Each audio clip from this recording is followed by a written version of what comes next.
When you're giving a Reiki treatment,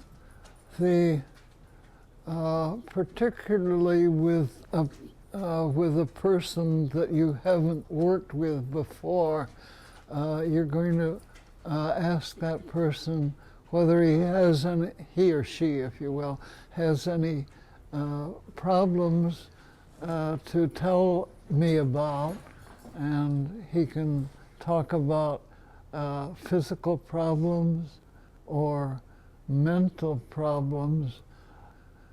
Invariably, they'll forget something that's actually a problem with them. So when we get them to lie down, as Jim is now, the first thing you want to do is bring your hands close together until you start feeling the sensation between the hands. And this doesn't help. This isn't useful. It's looking for you want to try that just for fun here? Feel the two hands together, and when you first feel the connection between the two, the aura around them, then you'll go to the person's heart chakra, raise your two hands up and start feeling that same feeling that you were getting from your two hands over his chest. And what that does is tell you, and when you get it, like I'm getting it right here with Jim, this tells you general physical vitality.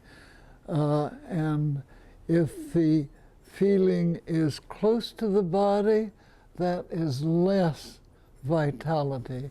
If the feeling is high, then it's more physical vitality.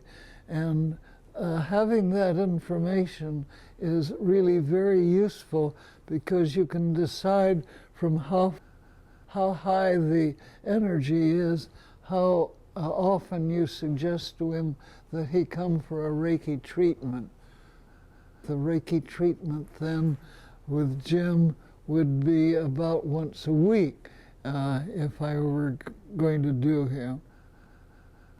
And once I've done that, then I scan the chakras, but particularly between the throat and the root, looking for a weak chakra.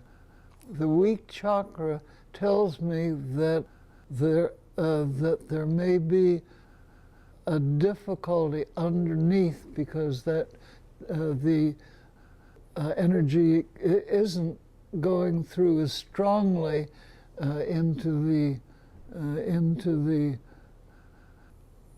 body where the weak chakra is than to the rest of the chakras. So, for instance, I'm going to check throat, heart, solar plexus. Solar plexus, lower abdominal is weaker than any of these, and it's weaker than the root chakra also. So if I were to give Jim a Reiki treatment, I'd spend more time on this area than I would at the rest of them. Now, the brow and crown are kind of interesting. The brow has to do with personal growth. It doesn't have to do with energy flowing in and giving energy to the brain. When I'm feeling a person out in the real world, I'll get very little energy from this brow chakra.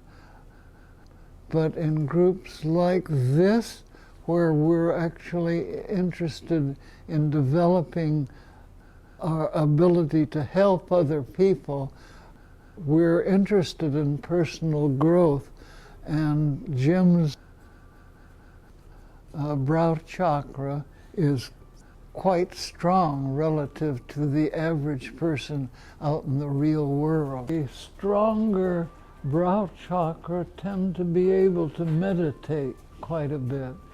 And they have the ability stronger to see backward and forward in time and at a distance.